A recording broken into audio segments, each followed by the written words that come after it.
Ya estamos transmitiendo, ¿verdad? Hola, ¿qué tal? Buenas tardes aquí en la Ciudad de México y en Saltillo. Buenos días todavía ya en Tijuana. Muchas gracias por estar en una sesión más de este seminario que ya llevamos casi 3 años, David, ¿no? Organizándolo, que lleva como título Retos históricos y actuales del norte de México y el suroeste de Estados Unidos, frontera, migración y economía. Y estamos muy contentos de recibir hoy a la doctora Pilar Rey Hernández del Instituto de Investigaciones Históricas de la UABC. Estamos contentos también porque pues la UABC es, con Pedro, ¿no? Pues es organizadora de este seminario y nos interesa mucho escuchar tu investigación, Pilar. Entonces, lleva como título Tijuana y el cambio urbano a partir de Cartolandia y la sesión, tengo entendido, la va a moderar eh, Narika, ¿no? Por ahí anda Narika. Entonces le doy la palabra a Narika. Muchas gracias por estar aquí y, y pues bueno, gracias.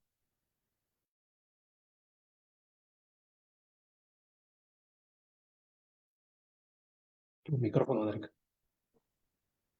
Ya, ¿ahí me escuchan? Sí. Sí, sí, sí. Ok.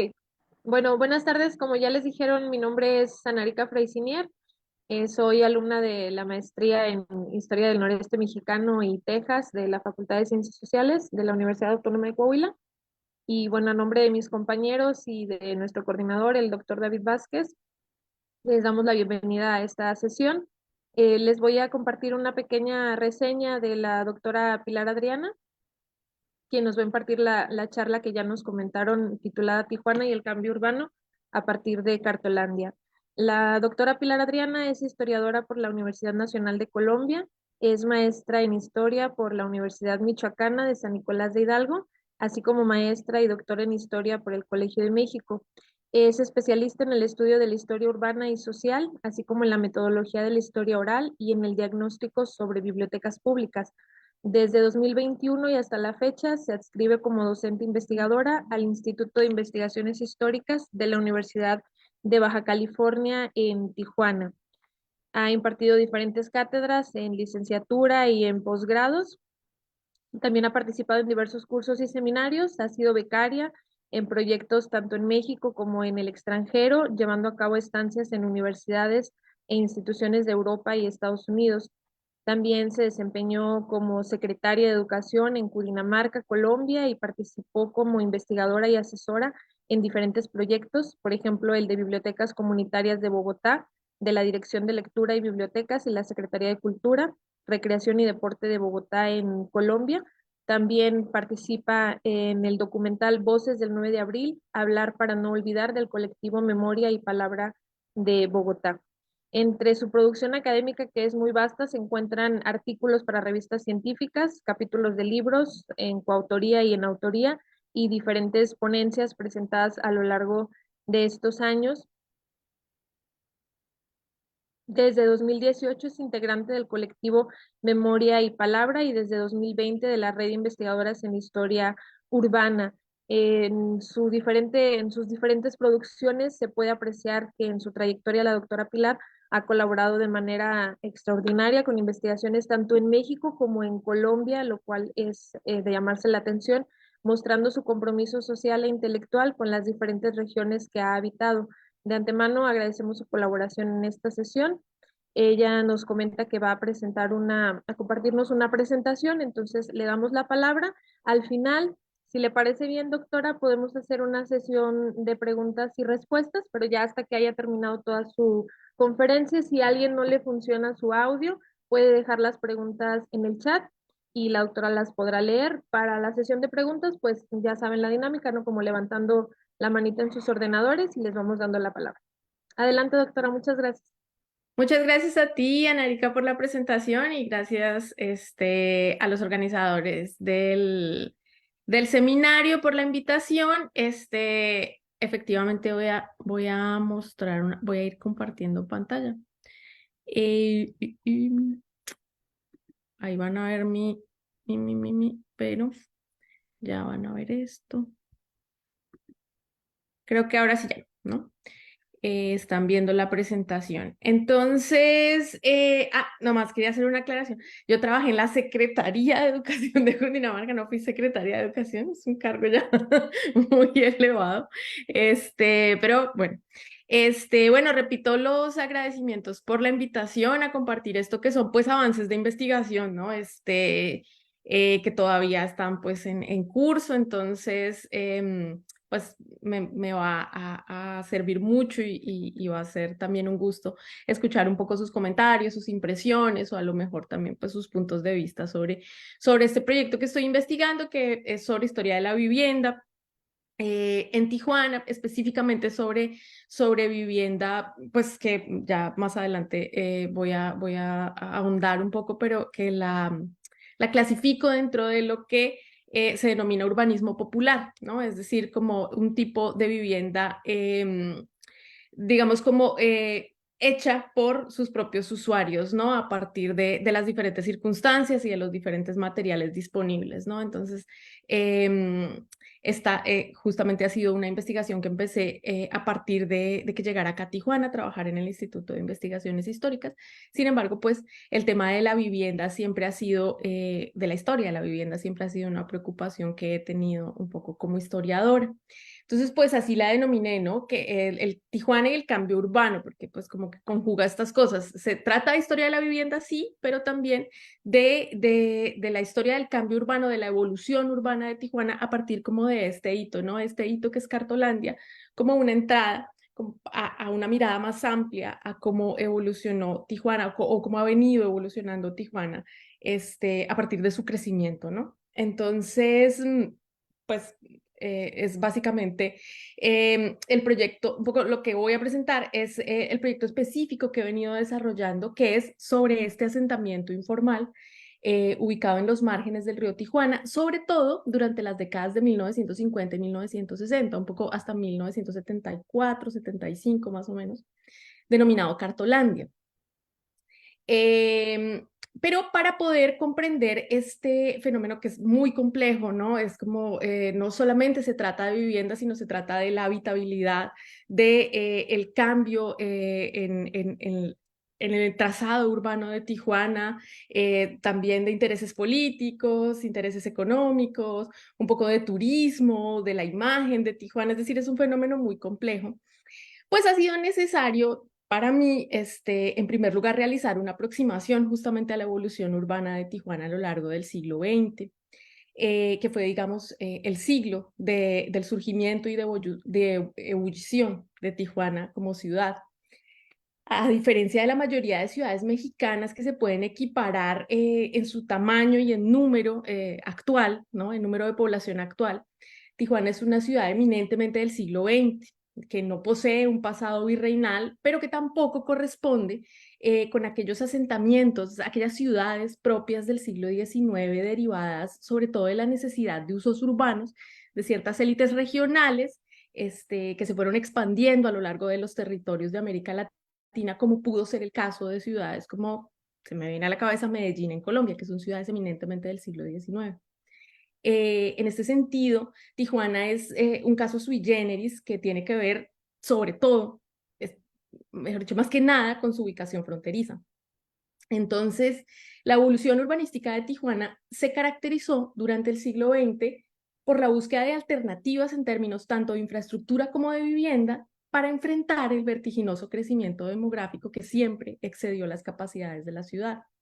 Un crecimiento demográfico que provenía de la migración constante desde todas partes de la República, de una población que sobre todo buscaba cruzar a Estados Unidos, pero que en ciertos momentos también era población que venía regresando de Estados Unidos, y que en otros momentos del siglo XX también llegó buscando oportunidades laborales específicamente en Tijuana, no tanto en Estados Unidos, pero específicamente en Tijuana. Sobre todo de la mano de los programas de industrialización en ciertas décadas, ¿no? En la década de los 60, pero también ahorita a finales del siglo XX, la década de los 90.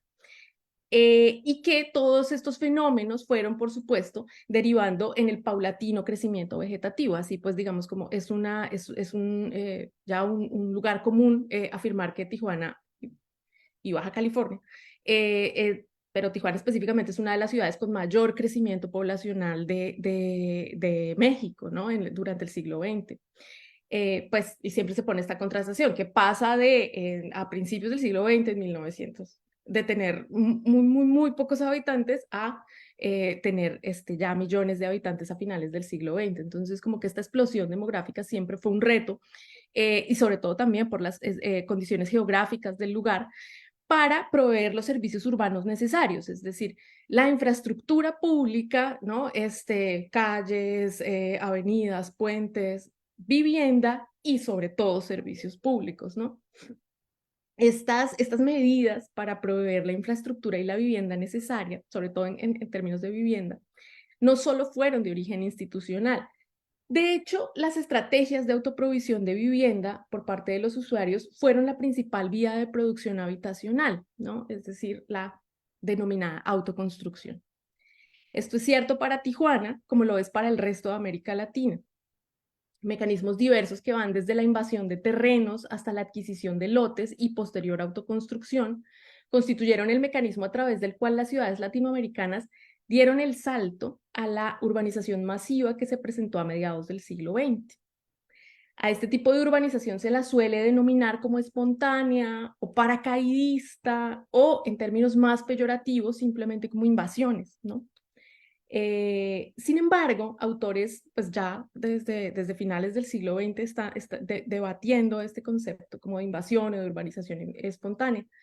Autores como Emilio Duau y Ángela Giglia, que los han debatido argumentando que no son apropiados para definir este tipo de urbanización, porque son procesos que en realidad sí siguen patrones definidos. Es decir, que no son en realidad tan espontáneos o impulsivos, que a la gente de repente se le ocurra invadir, se le ocurra construir, sino que eso requiere una organización previa y requiere sobre todo lazos comunitarios que son cualquier cosa menos espontáneos, ¿no? Algunos de esos patrones entonces van desde la característica de los terrenos escogidos, que suelen ser de difícil acceso, que suelen estar a las afueras de la ciudad, terrenos un poco que no sean del interés del capital privado, terrenos que estén un poco en el descuido, que estén en el abandono y que no vayan a tener como mayores litigios. Pero también las formas de organización de la población para gestionar los servicios públicos, es decir, los servicios públicos siempre llegan después de que la gente llega a estos terrenos y suelen llegar justamente porque la gente se organiza para solicitarlos ante las autoridades, ¿no? Pero también los materiales utilizados suelen ser, digamos, como similares, dependiendo, por supuesto, la zona geográfica de la que estemos hablando.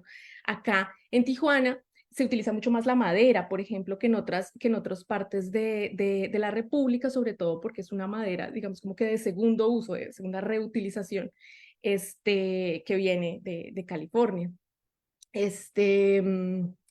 Los tipos de vivienda que también suelen ser muy similares, normalmente empiezan a partir de un solo cuarto que tiene varios usos y que va siendo como construido poco a poco.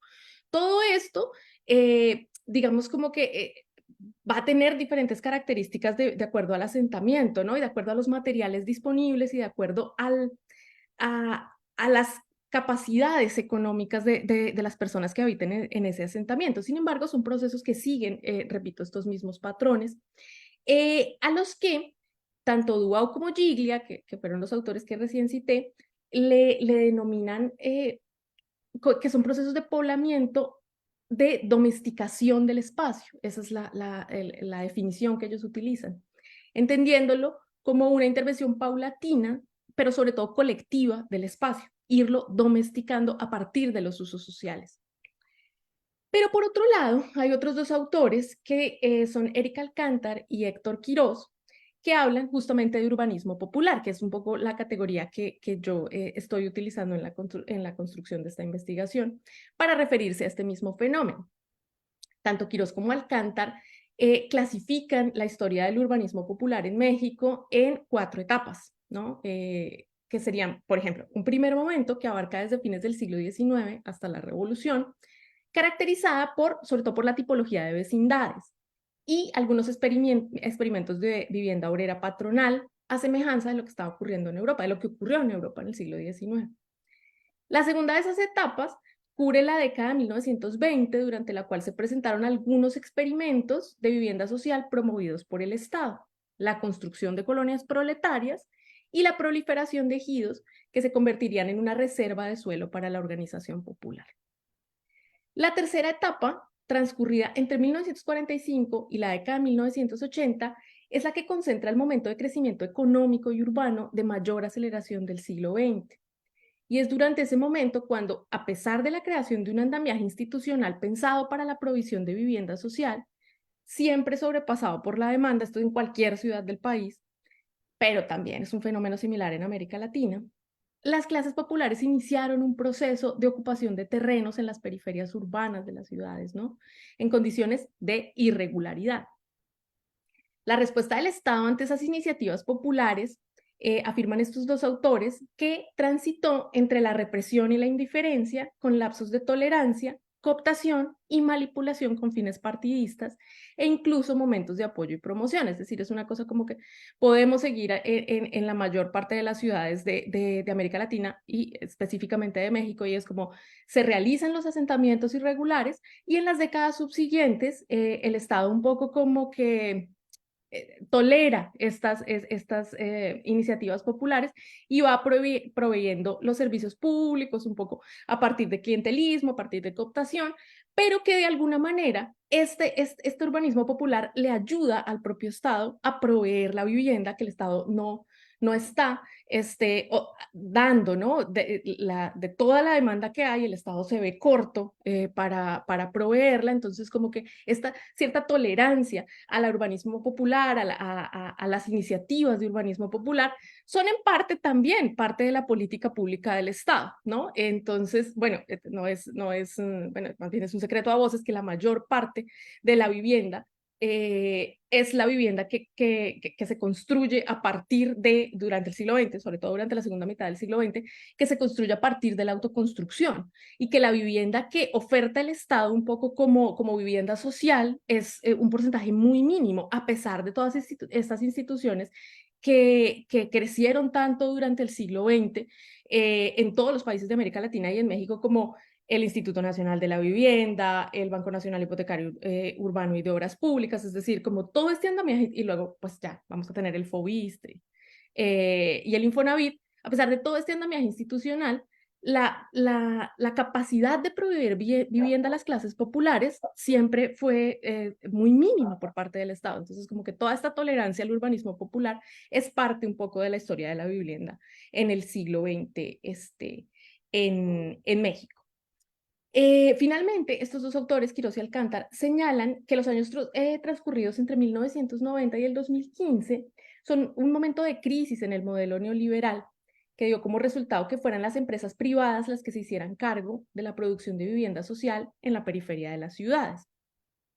Tijuana, por supuesto, que no es ajena a esta periodización, sobre todo en lo que respecta a las tres últimas etapas descritas por los autores.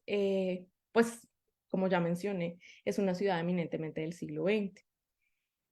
Mientras que la categoría de urbanismo popular, como la catalogan Alcántar y Quirós, se puede remontar incluso a mediados del siglo XIX en la mayoría, sobre todo de las capitales de América Latina.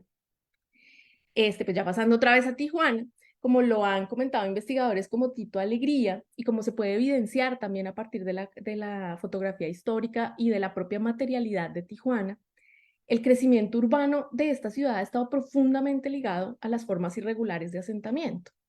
Uno de los casos más emblemáticos, por supuesto, que refleja esas formas irregulares de asentamiento es definitivamente el de Cartolandia, el cual considero que puede ser entendido precisamente desde el concepto de urbanismo popular. Esto es un poco polémico. He tenido algunas opiniones que me dicen que a lo mejor no es el mejor concepto para trabajarlo. A mí me está funcionando en este momento para describir el concepto, para describir como todo este proceso. Pero bueno, estoy por supuesto abierta a críticas, porque pues obviamente es un concepto que estoy probando, ¿no? Es decir, que está sujeto a reformulación. Y bueno, Cartolandia, como creo que ya lo han tocado en otras presentaciones aquí del seminario, pues, pero no está de más un poco recordar que fue un asentamiento justamente informal de proporciones enormes, y que fue construido progresivamente, sobre todo a partir de la década de los años 40, en su mayoría a partir de materiales frágiles en los márgenes del río Tijuana. y que existió, como les decía, sobre todo aproximadamente entre 1945 hasta la década de 1970. No he pasado un poco las diapositivas, pero bueno, iba a hablar del urbanismo popular, que fue un poco el tema que toqué. Para analizar entonces este fenómeno, además del concepto de urbanismo popular, me ha parecido útil pensar el río Tijuana como un ejemplo de lo que Pierre Nora catalogó como los lugares de la memoria, en aquella extensa obra de varios volúmenes, en la que se los clasificó en tres categorías, que fueron los lugares de la memoria inmateriales, materiales e ideales. Obviamente esto es una cosa que Pierre Nora describió para Francia, ¿no? Pero que se puede un poco pensar para otros contextos. Yo considero que un lugar como el río Tijuana encaja, por supuesto, en esos lugares de la memoria tan referidos a lo material, que de acuerdo con ese autor reúne el territorio con todas sus fronteras o la noción de hexágono, el Estado con sus instrumentos simbólicos o el Código Civil, el patrimonio, etc. La historia del río Tijuana significa iba mucho más allá de Cartolandia, pero uno no se puede pensar sin el otro. El río sin Cartolandia y Cartolandia sin el río Tijuana no se pueden pensar el uno sin el otro. Y yo considero que Cartolandia es parte esencial de la memoria colectiva local y que el río Tijuana siempre va a estar allí como una vocación de Cartolandia. Entonces, pensar este fenómeno a partir de un lugar de memoria creo que le puede añadir justamente la otra parte que no es solamente la parte urbana, la parte física, sino la parte social, un poco cómo se ha inscrito en el recuerdo de la ciudad y un poco en la identidad local. Bueno, sí. Es importante también hacer una aclaración y es que el estudio que me encuentro adelantando solo abarca su conformación y el desalojo derivado de la canalización del río Tijuana en su primera y segunda etapas, es decir, el periodo que anteriormente señalé, que es más o menos de 1945 a 1974-75. Pero eso no significa ni que la denominación ni los asentamientos hayan desaparecido por completo. Existen muchos relatos orales, digamos como acá en la ciudad, que señalan que durante la década de los 80 ocurrieron algunas inundaciones y nuevos desalojos que afectaron el asentamiento denominado Cartolandia. Que lo que pasó fue que después del desalojo se fue como corriendo, ¿no? Ahí mismo en los márgenes del río. Sin embargo, oficial e institucionalmente, Cartolandia había dejado de existir a partir de el inicio definitivo de las obras de canalización del río, específicamente en el año 1972, digamos, ese fue como un corte importante por parte, digamos, como institucionalmente. Y eso es comprensible porque las obras tardaron mucho en iniciar, a pesar de que se venían planeando desde la misma aparición del asentamiento. Desde la década de los 40 uno siempre ve noticias y referencias en torno a que ya se estaba organizando un desalojo, a que ya se estaba hablando de la canalización, pero eso empieza a ocurrir hasta 2 décadas después.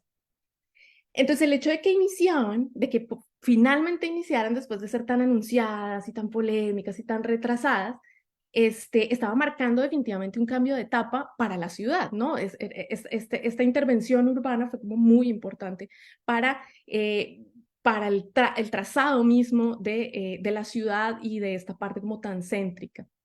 Pero sí es importante tener en cuenta que se trata de un fenómeno de mayor duración que excede al periodo de análisis que yo estoy trabajando en mi investigación.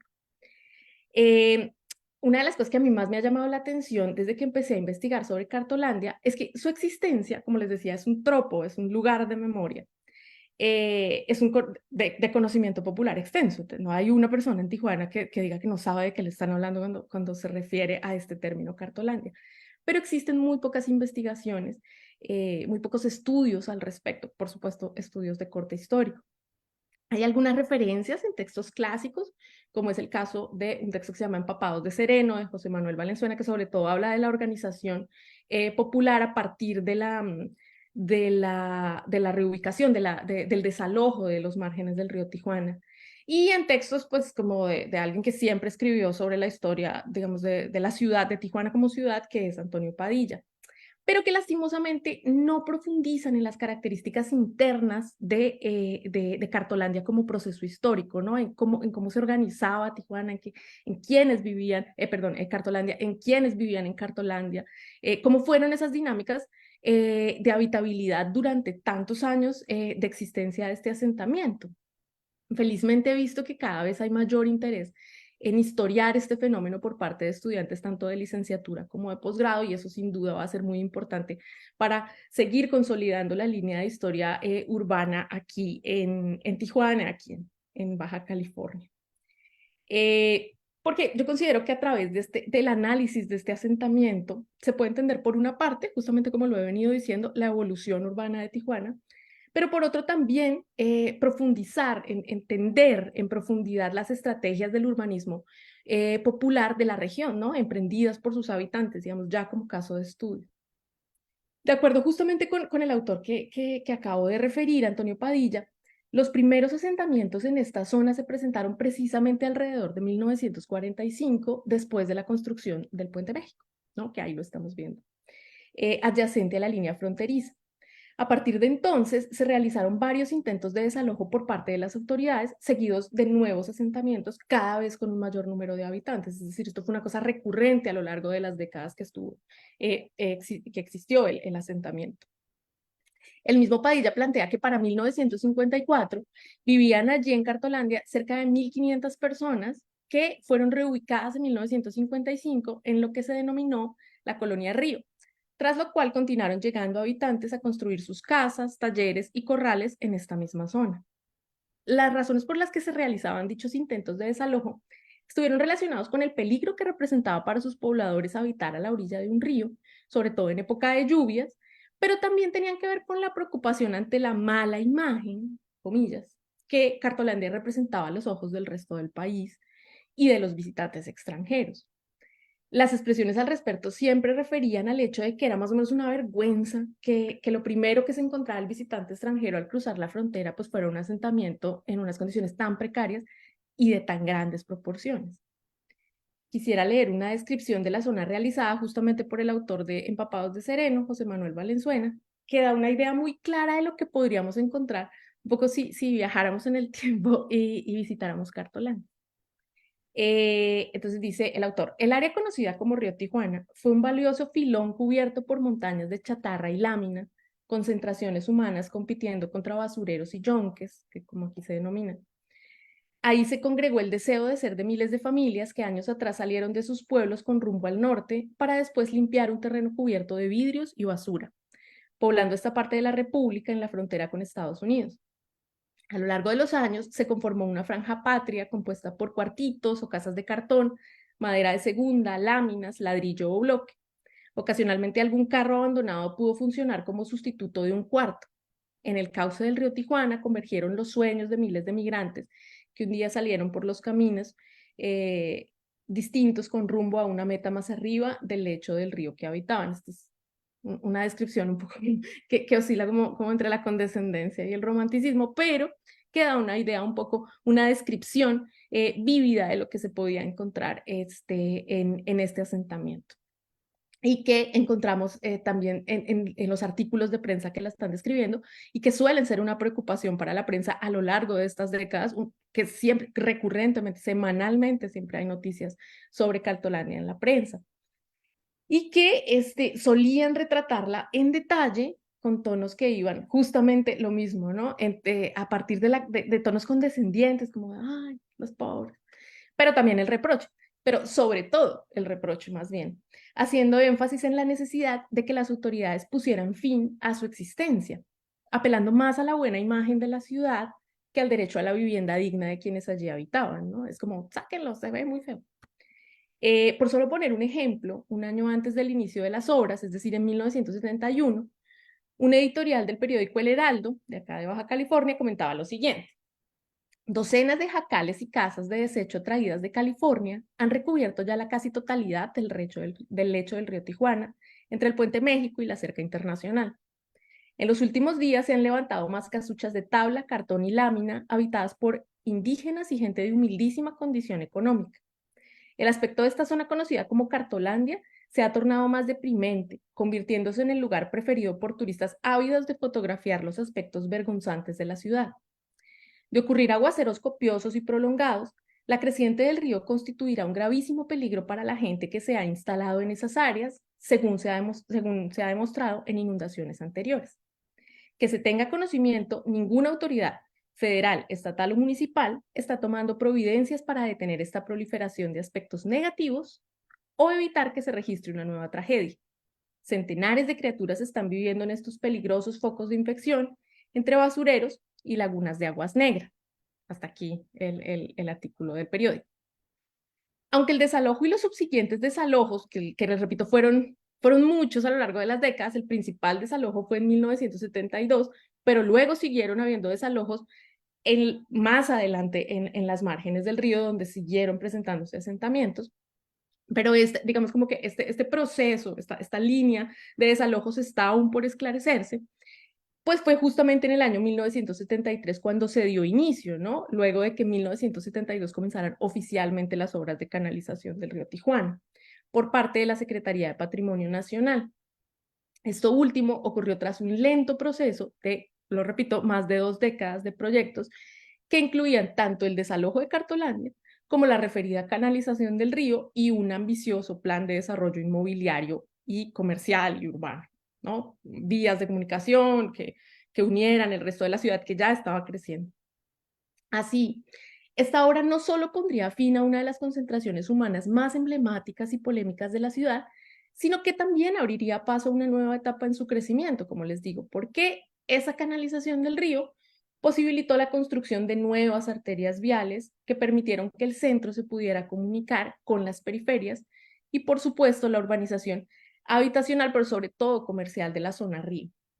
Entonces, a través de la prensa se pueden realizar un seguimiento a los múltiples intentos de dar inicio a este referido y este anhelado proceso, ¿no?, de renovación urbana, con diferentes estimaciones presupuestales, entidades involucradas y siempre nuevos calendarios de obras. Ya saben, siempre que hay una obra de infraestructura grande, esto es muy común, por ejemplo, con el metro de Bogotá, que siempre para el 2024 inicia el metro de Bogotá y para el 2030 ya los bogotanos van a estar usando el metro. Y eso nunca pasa, ¿no? O sea, como que siempre hay que actualizarlo, siempre hay que cambiar un poco estas fechas. Pero de igual forma, en la prensa y en la documentación oficial también se menciona que al parecer, el que al parecer constituyó el mayor inconveniente para dar inicio tanto a las obras como a los desalojos. Y esta era la confusión respecto a la titularidad de la tierra y los constantes litigios judiciales que enfrentaban a presuntos posesionarios particulares con entidades estatales o de hecho a las mismas entidades entre sí. No se ponían de acuerdo quién debía intervenir, quién tenía la posesión de los terrenos, quién iba a ejecutar un poco las obras. Un ejemplo de dichos litigios da cuenta de cómo desde 1955 el gobernador Braulio Maldonado había negociado con la Federación un acuerdo que permitiría la llamada liberación, comillas, de los cauces del río a cargo del gobierno del estado. Sin embargo, eso no era tan sencillo, tomando en cuenta que los ríos, y sobre todo si sirven de límite nacional, son propiedad de la Federación, ¿no? Entonces, era un poco una cosa entre el gobierno del estado, pero que necesitaba siempre la aprobación del gobierno federal. En documentos fechados en octubre de 1960, se evidencia que ese acuerdo negociado por Braulio Maldonado fue revocado precisamente debido a que el gobierno del estado no podía poseer el cauce del río, ¿no? Entonces, algo que ya se planeaba para 1955 se detuvo por completo a partir de quién tenía la posesión del cauce del río. Y eso, pues bueno, al parecer se terminaría resolviendo al ser una entidad del nivel federal, en este caso la Secretaría del Patrimonio Nacional, la que se iba a encargar del fideicomiso de la canalización del río, aunque eso pasó pues pues sí, como 15 años después. En el año de 1974, entonces se dieron las primeras ventas de lotes en la zona, ya en la zona, digamos, como intervenida a partir de la canalización del río. Y a partir de ese momento se dio inicio a la segunda etapa de canalización y con ello de nuevos desalojos, ¿no? Un poco paulatinamente a lo largo del río. Y pues fue un proceso, por supuesto, que no estuvo exento de polémicas y choques entre autoridades y población desplazada que iban ocurriendo a medida que se estaba llevando a cabo la canalización del río. Es decir, los choques entre autoridades y habitantes de Cartolandia seguían estando presentes mientras ya se estaba canalizando el río. Entonces, para llevar a cabo ese segundo ciclo de desalojos, después del de 1972-73, y con el fin de evitar nuevas invasiones, la dicha Secretaría del Patrimonio Nacional solicitó desde 1972 la intervención de la Secretaría de Defensa Nacional, la cual se materializó en la presencia de elementos del 5º Batallón del Ejército. La presencia del ejército ocasionó constantes quejas que se ven reflejadas en la prensa y en los propios archivos de la Secretaría de la Defensa Nacional, en relación siempre pues con presuntos abusos por parte de miembros del ejército. Hay un archivo que ejemplifica mucho esto, que es como un cruce de informes entre miembros del 5º Batallón y los superiores de la Secretaría de Defensa, en relación con un conflicto suscitado con algunos habitantes de Cartolandia a raíz del derribamiento de una escuela improvisada que tuvo lugar a finales de 1973. En este expediente se reflejan tanto los desencuentros entre habitantes y autoridades como la incertidumbre de unos y otros sobre qué se podía o no realizar en la zona que para allá entonces, como les digo, ya estaba siendo intervenida. Entonces, pues, es decir, era como, bueno, puede haber una escuela, pero no, pero la están interviniendo, pero la gente vive ahí, pero el ejército, es decir, hay una confusión total de ambas partes. Pero también ese mismo expediente al que hago alusión, también da cuenta de esas estrategias propias del urbanismo popular, que ya no solo estaban hablando de la provisión de un techo, ¿no? De que la gente buscara tener una vivienda, sino procurar servicios y derechos pues, que el Estado no estaba cubriendo, en este caso, por supuesto, el de la educación, ¿no? De los mismos habitantes de la zona de Cartolandia. Entonces, en uno de estos informes de ese cruce de comunicación, elaborado por uno de los comandantes del 5º Batallón, a partir de indagaciones realizadas con habitantes de la zona, se puede leer con respecto a esta escuela que asistían a clase más de 100 niños, divididos en 6 grupos, 3 por la mañana y 3 por la tarde, y que laboraban allí un director y 3 profesores que no recibían ayuda de partidos políticos ni de autoridades. Pues estoy de acuerdo, por supuesto, con los testimonios de los habitantes de la zona. Que los profesores no cobraban sueldo y que solamente recibían lo que algunos padres de familia pues daban, ¿no? Como aporte. Que cuando levantaron la primera tienda, que era de lona, ¿no? La escuela era de lona, pues no habían acudido ante ninguna autoridad para que les diera autorización, es decir, no contaban con ninguna autorización pues, oficial, simplemente la escuela funcionaba un poco de manera independiente. Que tenía 3 cuartos de madera, techo de cartón, piso de tierra, mesa bancos usados y al parecer estaban reconstruidos, ¿no? Era un poco lo que llegaba a la zona reconstruido para el uso propio de la escuela. Entonces, otro de los aspectos que reflejan descripciones como esta es el de la forma de las construcciones y de los materiales utilizados en Cartolandia. Si bien se puede deducir por las imágenes que se conservan del periodo, e incluso por el mismo nombre que se le asignó, que se había edificado a partir de materiales como el cartón y la madera, adentrarse en descripciones como esta, como la de esta escuela que proviene de este cruce de comunicaciones, permiten un poco también recrear la zona, ¿no? Más allá de los discursos cargados de prejuicios y de la condescendencia, como la que les comentaba un poco que viene en la prensa, y también en los discursos oficiales. Entonces, bueno, para hacer un breve recuento de lo que he venido comentando, entonces se puede afirmar que algunas de las principales aristas para comprender a Cartolandia como fenómeno histórico están relacionadas por un lado con su surgimiento y evolución, así como con aspectos técnicos clave, como son las inconsistencias en la propiedad de la tierra adyacente al río Tijuana y la competencia de las diferentes instancias gubernamentales que interfirieron pues, en esta zona, ¿no? Pero por otro lado, los discursos políticos y de la prensa al respecto, tanto a las viviendas como a sus habitantes, permite apreciar el contexto sociopolítico de las décadas de 1950 y 1960, las concepciones sobre la vivienda y la relación de los habitantes de la ciudad, muchos de ellos recién llegados, con el entorno físico y con las instituciones públicas. Finalmente yo considero que es preciso retratar a Cartolandia desde el punto de vista social, no solamente desde el punto de vista físico, ¿no? Urbano, político, sino desde el punto de vista social, es decir, comprender, como les decía, un poco lo que hace falta en la historiografía, lo que es necesario emprender, que es cómo funcionaba internamente, cuáles eran las motivaciones de sus habitantes, las rutinas, las prácticas de urbanización a lo largo del tiempo, cómo fueron cambiando, no siempre fueron las mismas, cómo fueron cambiando los habitantes, quiénes llegaban, quiénes se asentaban allí, y con cuáles características, ¿no? Entonces, yo creo que una categoría como la de urbanismo popular, que va más allá simplemente de la autoconstrucción, sino justamente de estas prácticas organizativas, eh, y que supera las simplificaciones que se asignan a estos procesos de urbanización con este mote de espontaneidad, permite comprender el entramado de estrategias sociales que permitieron que, pues, que un asentamiento de estas dimensiones haya durado tanto en el tiempo, ¿no? Como es el caso de Cartolandia. Entonces, por eso considero que es necesario diversificar el tipo de fuentes empleadas para su estudio, ¿no? Si bien la prensa puede ofrecer un panorama muy completo sobre ciertos eventos que conmocionaban a la ciudad en relación con la zona de estudio, por ejemplo, los incendios, las inundaciones o las obras mismas, también es necesario tener muy presente que estas notas suelen estar cargadas de prejuicios, ¿no? Retratando, pues, la mayoría de las veces una visión externa, muy ajena a las vivencias y a la cotidianidad interna de Cartolandia. Entonces, pues, es necesario diversificar estas fuentes hemerográficas, con las institucionales, por supuesto, pero en la medida de lo posible, que es un poco mi aspiración y lo que quiero empezar a hacer a partir del próximo año, que es a partir de la historia oral, ¿no? Que es justamente un acceso a esa memoria a la que hice referencia en alguna parte de la presentación. Y bueno, yo dejaría por acá, voy a dejar de compartir pantalla y les agradezco su atención y pues no, quedo atenta a sus preguntas o comentarios.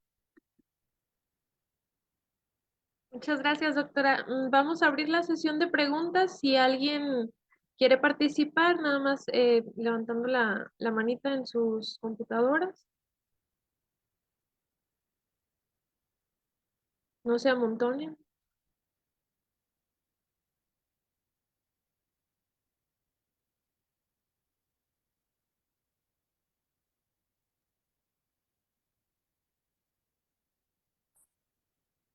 Bueno, ya hay dos manitas levantadas. No vi quién la levantó primero, pero vamos a darle la palabra al doctor Omar y después al doctor David. ¿Está bien? Adelante. Gracias. Pues gracias, Pilar, por la charla, ¿no? Por la perspectiva de este caso de estudio que me parece muy interesante, sobre todo porque creo que hay muchos cartolandias en el país, ¿no? Que sería muy interesante, más bien es una pregunta, ¿no? O sea, más bien quiero plantear mi pregunta con un panorama, ¿no? Más o menos así, ¿no? Que creo que sí debe haber muchos, o hay muchos cartolandias en el país, ¿no? Estos procesos que, que llamas tú en este concepto de urbanización popular, ¿no? En un momento histórico muy específico, ¿no? Que es la segunda mitad del siglo XX, ¿no? Hay un crecimiento económico importante y, digamos, derivado de eso, pues están estos núcleos de urbanización, ¿no? Irregulares también les llaman, ¿no? O les llamamos. No sé si tú has tenido oportunidad de hacer alguna especie de comparación, porque eh, digamos que en este abanico de casos de estudio específicos, ¿no? No sé si tengas ubicados diferentes o otras experiencias en otras partes del país o en otros países, ¿no? De asentamientos parecidos. Y lo pienso un tanto porque yo ubico, ¿no? Una especie como de historiografía, si lo podemos llamar así, que ha sido construida desde la historia oral también, que es la metodología que quieres echar a andar para esta investigación. Por ejemplo, de Ciudad Nezahualcóyotl, ¿no? Que es un caso muy interesante también. Tú dices, el caso de Tijuana es un caso, o de Cartolandia, ¿no? Es un caso particular porque es, digamos, un caso donde pues está en la frontera, ¿no? Y el caso bueno, yo recuerdo, ¿no? De Ciudad Neza era así como una especie de estigma, ¿no? Y también porque era, digamos, una entrada a la Ciudad de México. Entonces, si has tenido oportunidad de revisar algunas otras historias, ¿no? De otras cartolandias y qué balance podríamos tener de ese tipo de historias, ¿no? que también podrían coadyuvar a entender mejor lo que pasa en Cartolandia, ¿no? Lo que pasó, ¿no? Es un poco tu pregunta, ¿no? Gracias, Pilar, y muy interesante. Gracias, Omar. No sé si recogemos las preguntas y así, o una por una. Yo creo que igual va contestando una por una para que sea un poquito más ágil. Ok, vale.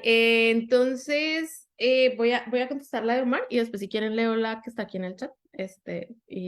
Después ya seguimos. Entonces, bueno, sí, pues efectivamente es un fenómeno, bueno, latinoamericano, pero también de otras partes del mundo. Es decir, como esto mismo ocurre en otras partes, en otras regiones del mundo. Para nosotros, por supuesto, la cercanía pues con una comparación, una contrastación que podemos hacer con otras partes del país y con otros casos similares en América Latina.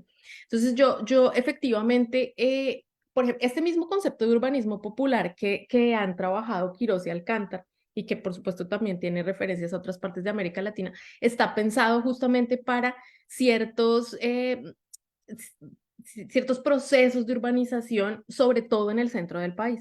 Entonces, uno podría pensar que justamente uno de los más emblemáticos es Ciudad Neza, pero ha habido otros a lo largo del siglo XX. Entonces, por ejemplo, uno que es un poco muy difícil de estudiar, pero que más o menos por ahí toqué en la tesis doctoral, que era el de la herradura de Tugurios, que era un poco lo que estaba antes de Tlatelolco, pero que también como que contempla otras zonas aledañas al cinturón, como al centro histórico, en colonias como Peralvillo, La Merced, etcétera.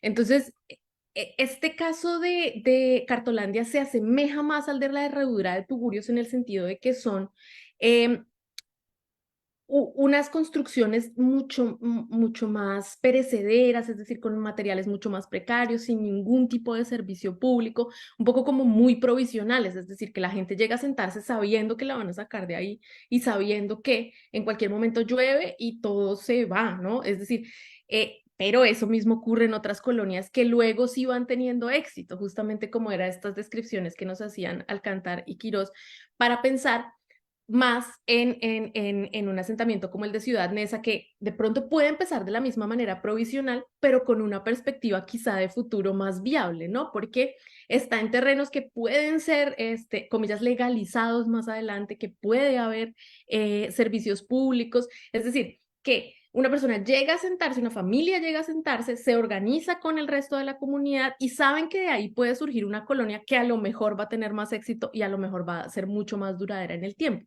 Ese es el caso de muchas colonias de acá de la ciudad de Tijuana que están asentadas en lo que aquí denominan cañones, ¿no? Y es decir, es este mismo proceso también en zonas como apartadas, en zonas que tienen estas mismas características de ser terrenos de difícil acceso, pero que es más posible que se las vayan a adjudicar en el futuro y así es como finalmente se ha ido como consolidando la urbanización en Tijuana.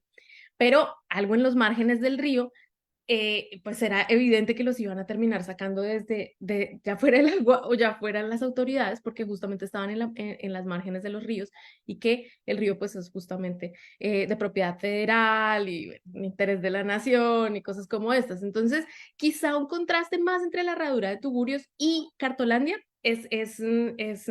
creo que se empata mejor.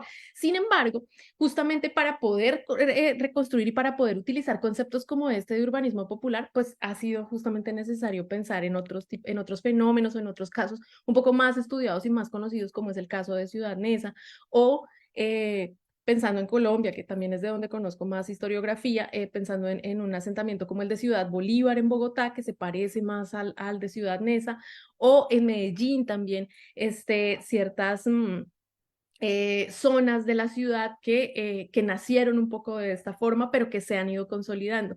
Entonces, este contraste con otros fenómenos de otras ciudades de México y de América Latina, creo que sí efectivamente es muy útil para poder ver un espejo, para ver cómo han funcionado los conceptos y sobre todo como la parte metodológica, ¿no? Un poco en ausencia de archivo, porque esta es Pues una de las principales, uno de los principales obstáculos a la hora de estudiar la vivienda popular y es que el archivo siempre está muy mediado por el prejuicio de las instituciones o por el prejuicio de la prensa y es muy difícil acceder a los testimonios de las personas. Entonces, mientras más atrás están en el tiempo, más se va perdiendo esto. Un poco, si estamos hablando de cosas de fenómenos como este que ya existían a principios del siglo XX, es más difícil acceder a los testimonios y acceder un poco a esto que me interesa tanto a mí, que es cómo eran las dinámicas propias de esta urbanización, cuáles eran los intereses, cómo eran los materiales, cómo era la cotidianidad en este tipo de asentamientos. Entre más atrás están en el tiempo, es más difícil acceder a ellos. Pero para el caso de Cartolandia, pues todavía digamos que tengo la ilusión de que a partir de la historia oral se pueda hacer esta reconstrucción, ¿no? Entonces, bueno, muchas gracias por tu pregunta. Si quiere, tú me dices, Narica, si leo o si leo, o como quieres. Mira, hay una chica que levantó la manita antes de las preguntas del chat, entonces vamos a darle la palabra a Londra y luego leemos las preguntas de Daniela y de Mónica. ¿Te parece bien? También está David con la mano alzada. Sí, sí, sí, pero vamos a darle primero a las chicas y luego ya le damos al profe David. Ujú. Adelante, Alondra. Hola, buenas tardes. Muy interesante esto sobre Cartolandia. Bueno, yo tengo dos dudas. Actualmente, como vemos el tema de la migración hacia Estados Unidos y sobre la deportación y todo esto, quería ver si ahorita en la actualidad se ha visto como que otra creación de otra Cartolandia. Y mi segunda pregunta es que si las personas de Cartolandia, tenían algún empleo o si, por ejemplo, nada más estaban ahí siempre o pues como que evolucionaban y tenían su casita luego o algo así. Ujú. Vale, muchas gracias, Alondra, por tus preguntas. Bueno, claro, un poco lo que yo les decía de que yo estudio Cartolandia en este periodo específico que es como su conformación y el primer desalojo, pero luego de ese primer desalojo, esta denominación Cartolandia ha seguido presente en la historia de Tijuana, ¿no? No solamente en esos nuevos procesos en los que la gente se seguía sentando en las márgenes del río más adelante, sino que siempre que hay un proceso de estos en donde hay asentamientos irregulares, con este tipo de materiales siempre se los denomina Cartolandia. Es decir, por eso yo les decía, ya queda como un tropo en la memoria colectiva. Entonces, bueno, más o menos un tiempo, que se asentó no sé, no sé si es no sé qué es, pero es de Amazon, supongo que es como una bodega que reparte, que está justamente en medio de un asentamiento popular de este mismo tipo de características y así se lo denomina, en Cartolandia, y ahí está como la fotografía y el análisis. Entonces, pues evidentemente sigue siendo un tema en nuestras ciudades, sobre todo pues en ciertos momentos como de dificultad económica, en donde la gente vuelve a tener este proceso de asentarse en terrenos de difícil acceso. Sin embargo, pues las ciudades cada vez son más grandes y digamos como que los márgenes de las ciudades cada vez están más lejos, ¿no? Entonces, pues no es lo mismo en este momento que fue en la década de los 40, que este asentamiento surgía en el centro de la ciudad. Y luego como que la ciudad va creciendo en este momento cuando la ciudad tiene unas dimensiones tan grandes, entonces como que estos procesos casi que se van perdiendo de vista para la gente que habita en las ciudades. Sin embargo, por supuesto, son fenómenos que siempre están en acción. Es decir, les digo, como desde principios del siglo XX uno podría ver estos fenómenos y los vio durante los 30 y durante los 40, les decía con la herradura de tugurios, es una cosa que sigue, que persiste sobre todo entre más crezca la población. Y sobre los oficios, justamente esta es una de las cosas que a mí más me interesa, pero que, les repito, también es lo más difícil cuando uno estudia la vivienda como popular, que es difícil un poco acceder, porque no, las fuentes dicen muy poco, pero la prensa siempre va a estar diciendo como está hablando mal o va a estar hablando de tragedias. Y digamos, las fuentes institucionales también van a ir a cosas muy puntuales que le interesan a la institución que lo esté emitiendo, entonces es difícil acceder a este tipo de oficios. Sin embargo, una de las cosas que yo he podido ver en las fuentes respecto a los oficios justamente era que se trataba sobre todo de personas que trabajaban en comercio. Entonces, allí estaban estas como figuras de yeso que son como muy características de acá, de esta zona, y que luego como que venden en las garitas. Entonces, allí había como muchos talleres de cerámica.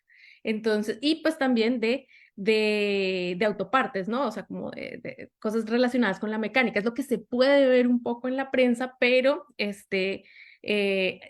sería importante justamente trazar como un panorama de cuáles son los oficios y cuál es la expectativa, de si las personas se pensaban quedar allí, poner sus talleres, o más o menos de cuánto tiempo duraban viviendo en este asentamiento, buscando de pronto conseguir una casa en un terreno un poco más estable, ¿no? Entonces, pero justamente esa es como la tarea de aquí en adelante, pues no solo para mí, sino para justamente los estudiantes y las estudiantes que están empezando a interesarse cada vez más por estos temas. Muchas gracias. Te leo la pregunta de Daniela Betancourt. Ella dice, ¿qué tipo de personas viven en estos lugares? ¿Son lugareños o son más migrantes? Ok, bueno, se relaciona un poco con lo de los oficios, ¿no? Pero bueno, para estas décadas, para 1940, 1970, pues estamos hablando sobre todo de población migrante, ¿no? De población que llega un poco en este tránsito a cruzar a la frontera o que viene regresando luego pues de el programa Hora Cero y un poco la dificultad de regresar a sus estados, entonces, que es un poco población en tránsito, así digamos, como que tengo la idea y la hipótesis que sobre todo como población en tránsito, que va llegando a la ciudad con la intención de cruzar a Estados Unidos o que va regresando a Estados Unidos con la intención o de establecerse acá en Tijuana o de regresar a sus estados de origen. Entonces creo que sobre todo es una población en tránsito que paulatinamente, como fue el mismo caso para muchas otras colonias de la ciudad, se va a ir asentando y se va volviendo poco a poco población local. Mónica Ontiveros pregunta, hola, ¿se tiene registro de dónde reubicaron a esos habitantes además de la colonia El Río o qué consecuencias tuvo en la ciudad? Sí, sí, sí. Justamente en esta primera, como etapa de desalojo, en este momento, 1972-73, hubo dos proyectos habitacionales específicamente pensados para la reubicación de las personas de Cartolandia que se llamaron el 7076 y Reacomodo Sánchez Taboada. El Reacomodo Sánchez Taboada, yo le he perdido la pista, no lo he podido ubicar un poco como qué pasó con él. Pero el 7076 sí fue un proyecto habitacional que se consolidó en la ciudad y mucha gente sí se fue para allá. Sin embargo, justamente a través de los testimonios orales y a veces que presento estos temas, van las personas como interesadas, van a comentarme que mucha gente no se pudo ir para allá o se regresaron a Cartolandia por un poco, porque no estaban pensados para sus necesidades o porque a lo mejor, digamos, las familias eran más grandes de lo que estaba pensado en estas viviendas.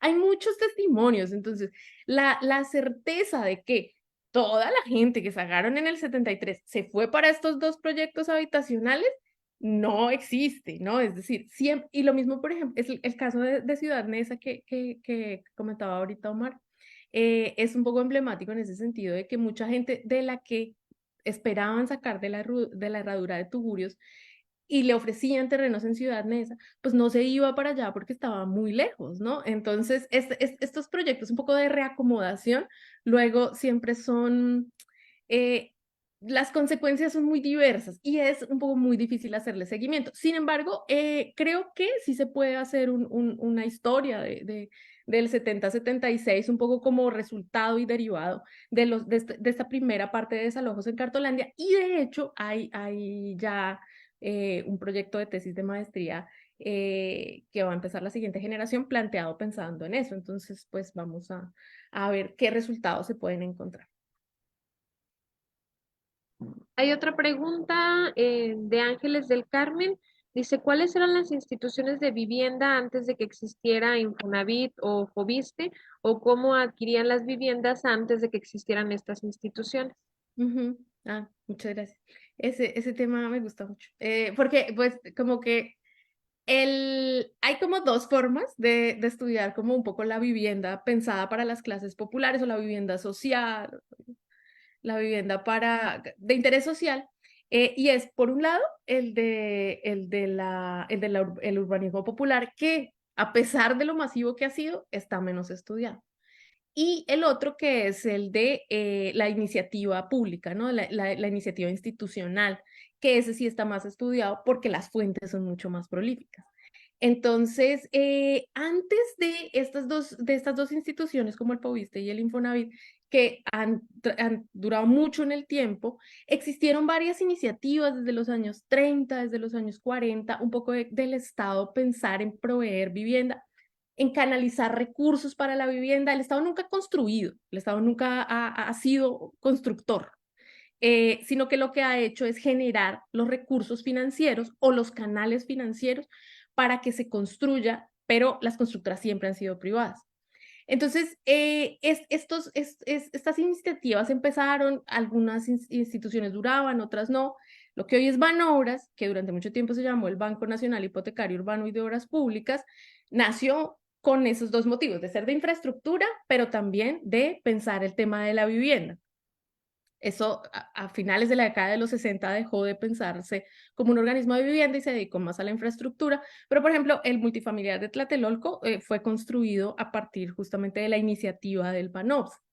Y existió otra institución que fue muy importante, que surgió en los años 40 y que funcionó hasta la década de los 60, que fue el Instituto Nacional de la Vivienda, que entonces estaban pensadas estas dos instituciones como para que se complementaran.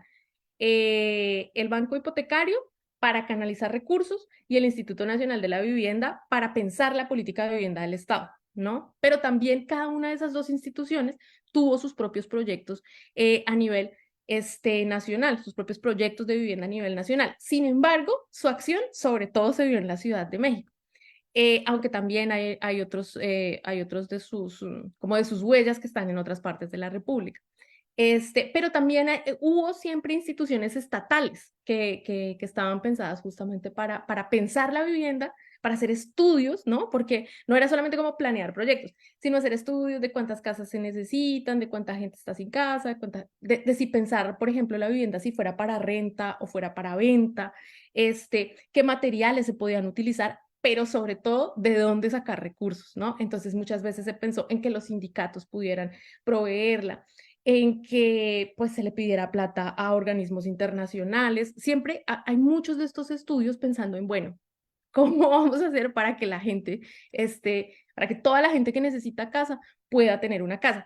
Pero finalmente fueron instituciones que, digamos, como que sus resultados, igual que pasa con el Infonavit y el Fobiste, están pensados para la gente que es afiliada a esos servicios, es decir, para gente que tiene contratos de trabajo estables y prestaciones sociales.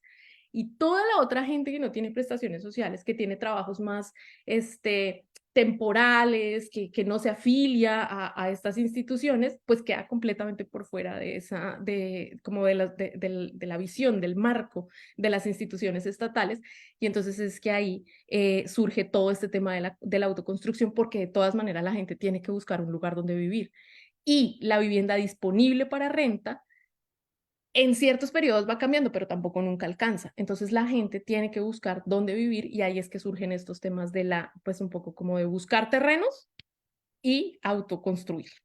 Eso sería un resumen muy general, pero es un tema muy interesante. Hay buena bibliografía al respecto, sobre todo que se produce, digamos, como de manera, desde los estudios urbanos, es decir, como muy contemporánea, como pensando muy contemporáneo, pero como son estudios que están hechos desde la década de los 80 hasta la fecha, pues ya uno puede ver un panorama más histórico, pero hace falta pensar mucho más estas instituciones desde el punto de vista histórico. Tenemos otra pregunta en el chat, es de Daniela Martínez. Dice, hola, buenas tardes. En este asentamiento, el de Cartolandia, ¿había población infantil? Si es así, ¿se llevaban a un lugar en específico después de los desalojos? Bueno, gracias. Sí, bueno, una evidencia es esta cita que les puse un poco de que hay una escuela, ¿no? Entonces, pues eso habla de muchas cosas, ¿no? Esa cita a mí me parece pues muy particular porque habla de muchas cosas y es como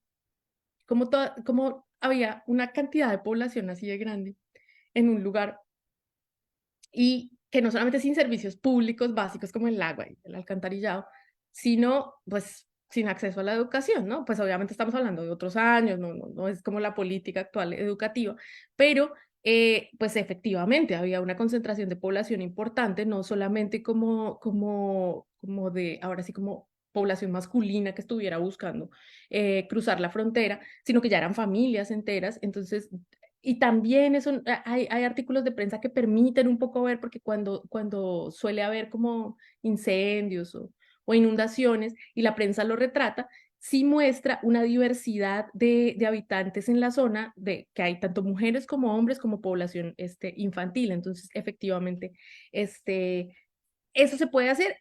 Por supuesto que hacer un esfuerzo mucho más grande para poder trazar una idea más general de la población de Cartolandia durante estas 2 décadas, pero lo que parece ser es que en la reacomodación en estos dos proyectos que les mencioné, el 70-76 y el reacomodo Sánchez Taboada, pues digamos como que ahí salieron familias. No creo que haya estado pensado, que algún lugar haya estado pensado específicamente para las infancias, pero estos dos proyectos estaban pensando para que fueran habitaciones para familias, ¿no? Es decir, habitaciones, departamentos o casas unifamiliares pensadas para ser proveídas a familia.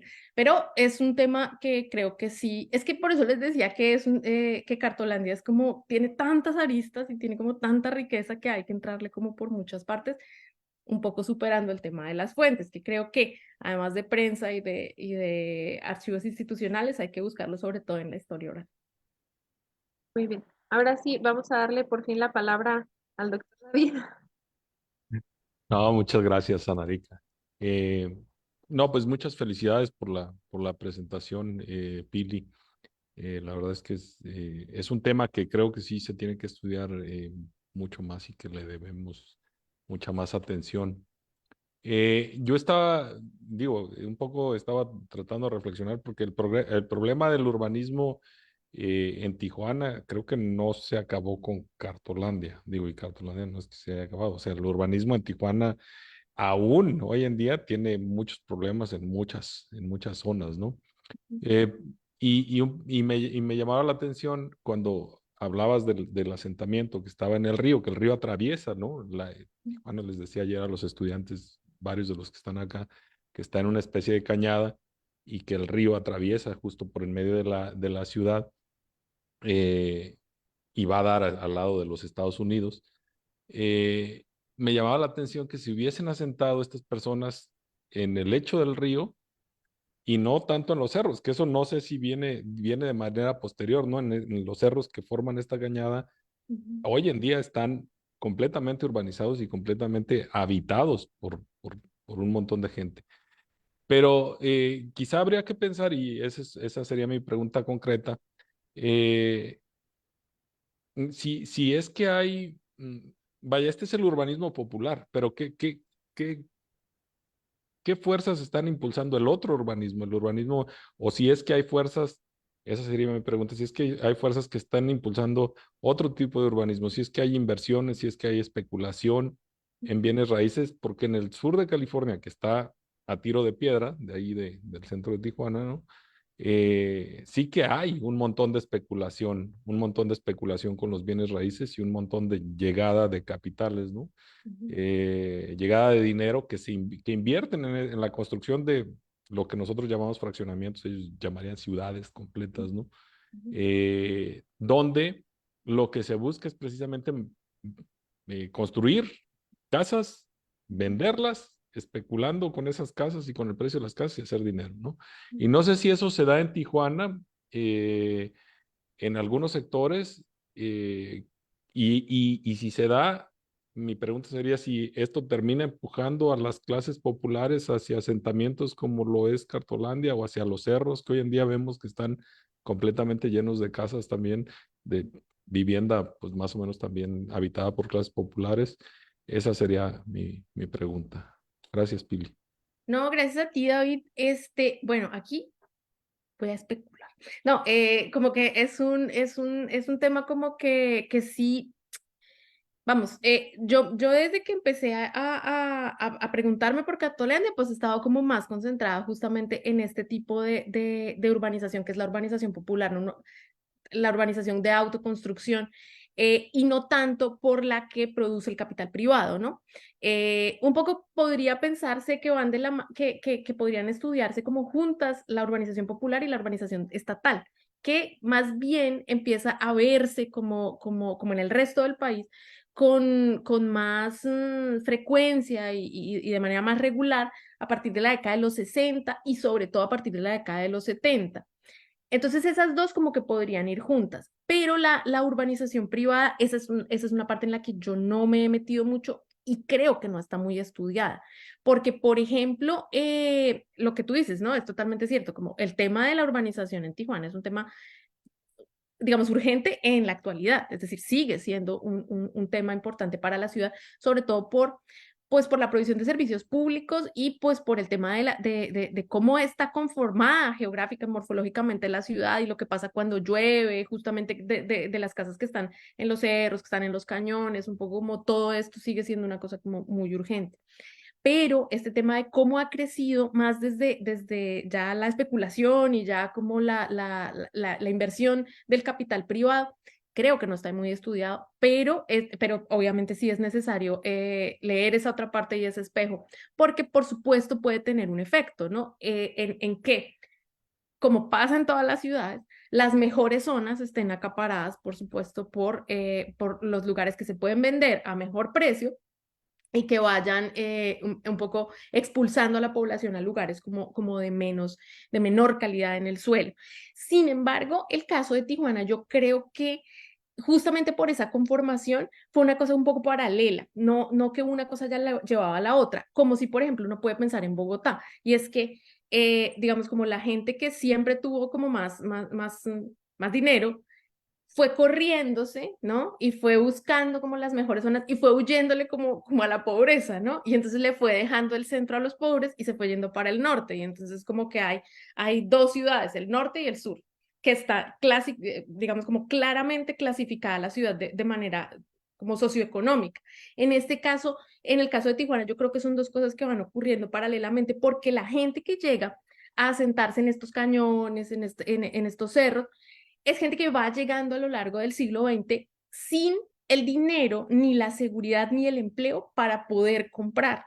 Entonces, como que se va asentando en estos lugares, pero por supuesto que siempre hay una población que van a ser como los empresarios y sus familias que sí van construyendo como sus propias colonias, digamos que colonias pues ya con servicios públicos, con calles asfaltadas y etcétera, y que, por ejemplo, a partir de la canalización del río, esta zona, que es como la zona río, se va a consolidar como mucho más.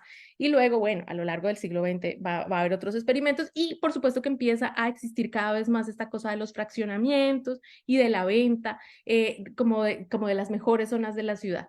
Y sobre todo así, ¿no? En fraccionar los terrenos a partir como de calles, como de privadas, ¿no? Eso es una cosa que va a ser como mucho más de la segunda mitad del siglo XX.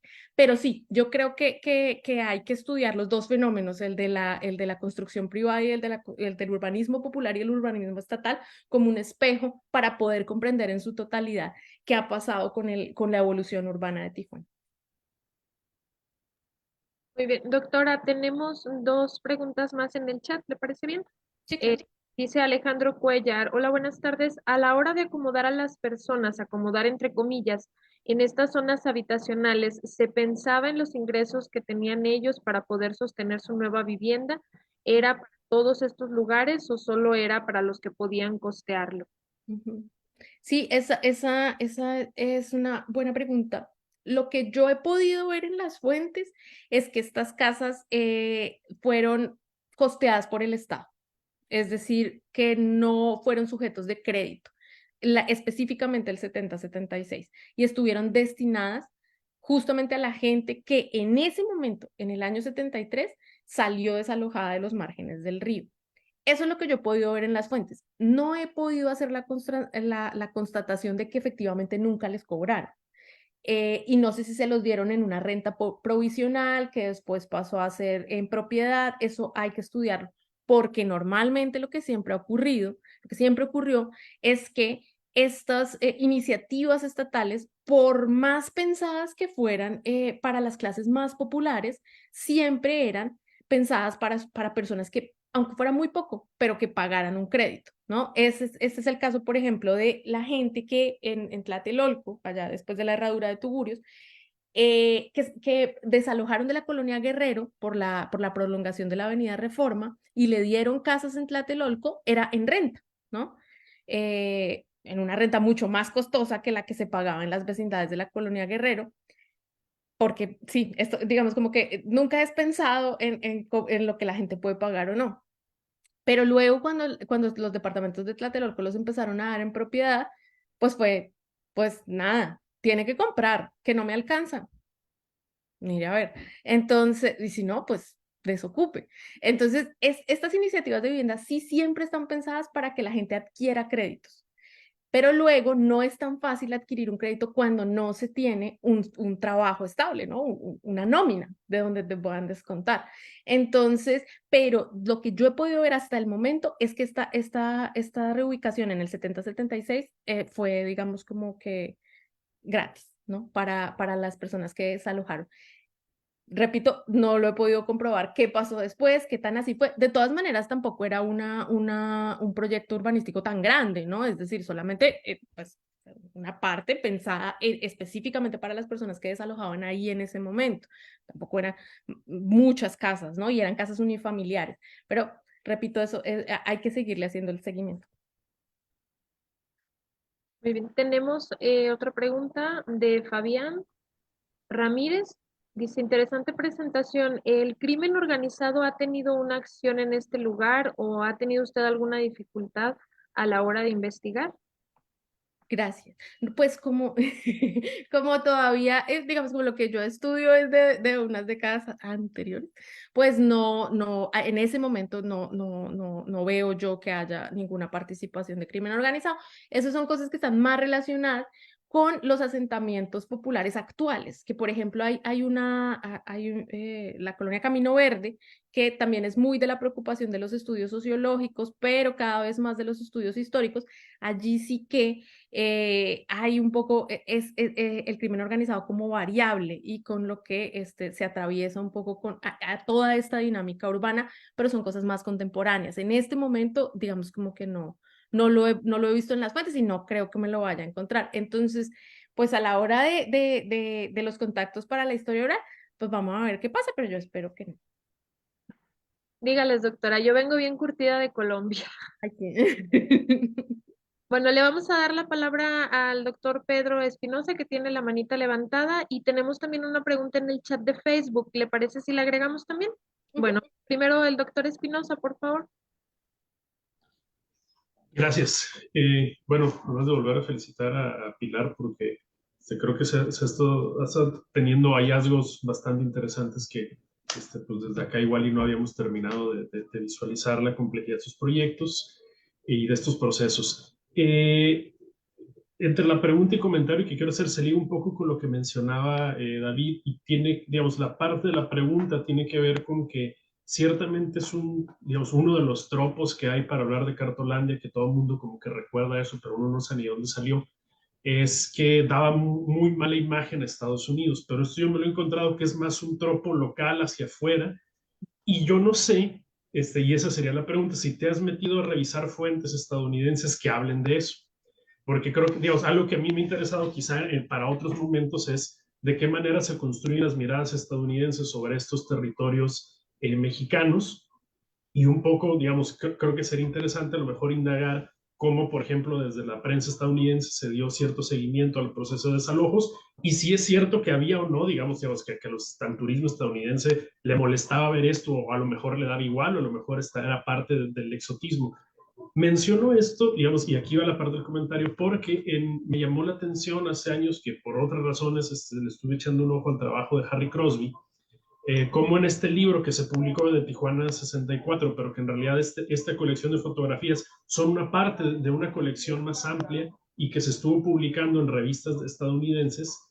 Harry Crosby no recuerdo si fotografió Cartolandia, pero estaba fotografiando estas dos partes de la urbanización de la que tú ahorita hablabas con David.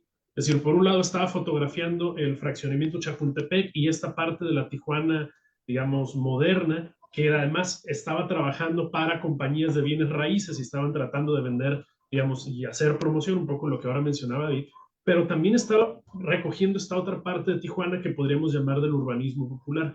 A mí me surge la duda de si, digamos, Crosby era una mirada medio anómala, que le interesaban las dos cosas y que además fotografiaba las dos, si en realidad, digamos, esta doble mirada de Tijuana, por un lado, es decir, a mí me da la impresión de que tener esto, digamos, viendo hacia Estados Unidos, no necesariamente, digamos, tenemos claro cómo nos veían de allá, ¿no? Entonces, no sé si has explorado esa parte, porque, digamos, esta mirada estadounidense creo que se podría situar en esta problemática, ¿no? Es decir, hasta dónde, digamos, tener una imagen como estas era un problema, digamos, para esta urbanización formal, o a dónde a lo mejor era parte del mismo exotismo de entrar hasta otro país y, ok, vemos esto entrando, pero luego hay otras cosas. No sé si has tenido chance de explorar. Sí, sí, muchas gracias, pero pues yo creo que también sí hay que hacerlo, o sea, como que este podría ser justamente como uno de las miradas bueno, tenemos un estudiante que recién va a empezar a estudiar como la prensa, como Cartolandia fue retratada en la prensa, entonces yo creo que sí se puede hacer ese paralelo con la prensa pues, de California. Yo me he encontrado solamente con uno, pero esto ha sido porque no lo he explorado con más juicio, con una guía de viajeros. Y entonces, efectivo, que la encontré en California, la encontré en la UCSD. Y entonces sí se menciona un poco que te puedes encontrar en Tijuana y sí se menciona de primero que te vas a encontrar con Cartolandia. Pero está retratada con muchísimo menos escándalo del que lo retrata la prensa, pero sí, justamente como más con ese tono que tú refieres de exotismo, ¿no? Como de, así es una ciudad en América Latina, como aquí podemos encontrar, esto es América Latina. Y entonces, pero justamente porque es una guía de viajeros, entonces tiene más ese tono de, bueno, aquí te vas a encontrar esto, más adelante te vas a encontrar lo otro, sin hacer como, sin poner mucha adjetivación. Esto de la mala imagen frente a Estados Unidos, yo me lo he encontrado, bueno, y al visitante y al turista, etcétera, yo me lo he encontrado, por supuesto, sobre todo en la prensa, pero también en los discursos oficiales. Por ejemplo, una de como de las justificaciones para pues pedir la autorización por parte del gobierno federal y pedir ayuda económica del gobierno federal era esa, es la mala imagen de el país, porque esta es la puerta de entrada al país, no es Tijuana, es el país, el extranjero entra a México y eso es lo que se va a imaginar que es México. Entonces, esa era una de las principales preocupaciones. Entonces, en los discursos de Braulio Maldonado siempre está eso referido y alguna vez cita que la manera, por supuesto, esto es las memorias de él, de Braulio Maldonado y también, bueno, también de el gobernador que ya estaba en el momento de los desalojos del 72, son las memorias de ellos y entonces refiere que vino el presidente de la República y lo llevó a dar la vuelta por Cartolandia y entonces como que ahí, en ese momento fue que se dio como la firma final para empezar oficialmente las obras de canalización del río y del desalojo de Cartolandia. Entonces era un poco justificando el hecho de que se necesitaba iniciar la obra porque era una mala imagen, sobre todo es decir, de qué se mostraba de México hacia el turista que llega, pero también de cualquier autoridad del nivel federal, del orden federal que venga a Tijuana, digamos como que esta mala imagen, por supuesto, es una cosa mucho más interna y es una construcción del discurso de la ciudad y de los gobernantes y de las élites políticas en ese momento, que son las fuentes a las que yo he podido acceder. Pero sí, o sea, sí creo que es muy importante establecer este paralelo entre cómo se ve y si se retrata mucho o no. Te digo, yo lo he encontrado más, lo encontré en esta guía de viajeros que pues tenían que hacer referencia, pero qué tanto sale en la prensa o si realmente no es una cosa que esté importando tanto como sí estaba importando tanto acá en la prensa de este lado de la frontera. Tenemos la otra pregunta de Facebook y yo creo que cerramos con esa pregunta. Es de Juan Cortés y dice, hablando un poco del problema social, ¿qué tan conscientes son los niños que habitan en esta zona respecto a la situación en que viven? Ya que en una entrevista a una familia, los niños sueñan con un día ser maestros, doctores, juegan, etcétera, y por una parte pareciera que no saben lo que es la pobreza. Gracias. Ujú. Sí, bueno, ay, esa mirada, justamente lo que les decía, sí es difícil acceder un poco a la fuente de la gente que vive allí, porque no hay quien los entreviste directamente, es decir, en la prensa siempre van a estar entrevistando a las autoridades, a alguien que esté como a cargo de las obras, pero a la gente no la entrevistan. Entonces, incluso les digo, sale mucho lo de los incendios y lo de las inundaciones, pero la prensa, digamos, como el periodista en ese momento no va a preguntarle a la gente ni cómo se llama, justamente lo que me preguntaban, ni en qué trabaja, ni nada. Ahora, acceder a los recuerdos o a los puntos de vista de las infancias, pues es mucho más difícil porque pues difícilmente se va a encontrar esto y sobre todo, por ejemplo, que no eran infancias que asistieran a la escuela, ¿no? Como para poder tener un poco este registro. Entonces, no, es muy difícil como pensar eso y ver esta cotidianidad desde el punto de vista de las infancias. Muy bien, doctora. Bueno, pues agradecerle a nombre de todos los que participamos, especialmente yo le agradezco porque me ha mostrado un tema que no tenía como sobre la mente, pero que a final de cuentas es muy actual. Yo vivo en la ciudad de Saltillo, como algunos de mis compañeros. Aquí les llamamos paracaidistas a las personas que habitan este tipo de lugares. Y luego, pues yo creo que ya esto es como más sociológico, pero sí surgen muchas interrogantes en torno a cómo se conforman estas colonias y cómo se está conformando la vivienda en la actualidad. Mi esposo y yo no tenemos casa propia, rentamos, y luego de pronto escuchamos sobre terrenos que venden en 80,000 pesos, 20,000 pesos, y como que se te vuela la mente, ¿no? A decir, wow, podemos acceder a una vivienda, pero están ubicadas en colonias, pues, que no son habitables a lo mejor para una familia como nosotros, y entonces como que te da muchas vueltas esto, ¿no? Hay familias que pueden acceder a una vivienda y hay otras familias que no podemos porque no tenemos Infonavit y entonces quedamos como en un limbo. Y es bien interesante ver cómo evolucionan las familias que adquirieron sus casas por medio del paracaidismo. Surgen un chorro de preguntas. Esperamos con muchas ansias que continúe trabajando esta parte de la historia oral, de la cotidianidad. Me queda a mí un poco en la mente, pues si hay una identidad de la gente que habita este tipo de lugares, si se crea una identidad, si hay también violencia, que me imagino que sí, porque lo escuchamos en muchas de esas colonias que hay delincuencia, que hay violencia, cómo juega este fenómeno en las familias que habitan estos lugares. Y bueno, finalmente decirle que creo se remite un poco a lo que dice Giovanni Levi. La historia es la ciencia de las preguntas generales y de las respuestas locales. Nos abre a nosotros el panorama porque, como dijeron ahorita, hay cartolandia en todas partes de América Latina. Entonces, las preguntas que usted está haciéndose nos sirven a nosotros como investigadores para empezarlas a plantear también desde nuestras propias regiones y desde nuestros propios espacios, porque vaya que es una problemática que continúa. Muchísimas gracias a nombre de todos y pues una cosa, doctora, si puede dejar en el chat su correo electrónico por si hay por ahí alguien que quiera pues consultarle algo en privado, pedir algún artículo de los que usted ha escrito o ya tener alguna comunicación, si sería tan amable de compartirnos su correo electrónico, estaría padrísimo. Claro que sí, en el chat de Facebook mejor, ¿no? Pues si le parece en el chat de Facebook, si no puede ser un poco más privado. Ah, listo. Bueno, no, sí, les dejo el correo institucional. No, muchísimas gracias por todas sus preguntas y por todas sus ideas, me sirven un montón. Y yo espero más adelante, cuando ya tenga nuevos avances, volverle a escribir a David a ver si me invitan a seguir presentando, ¿vale? Claro que sí, muchísimas gracias.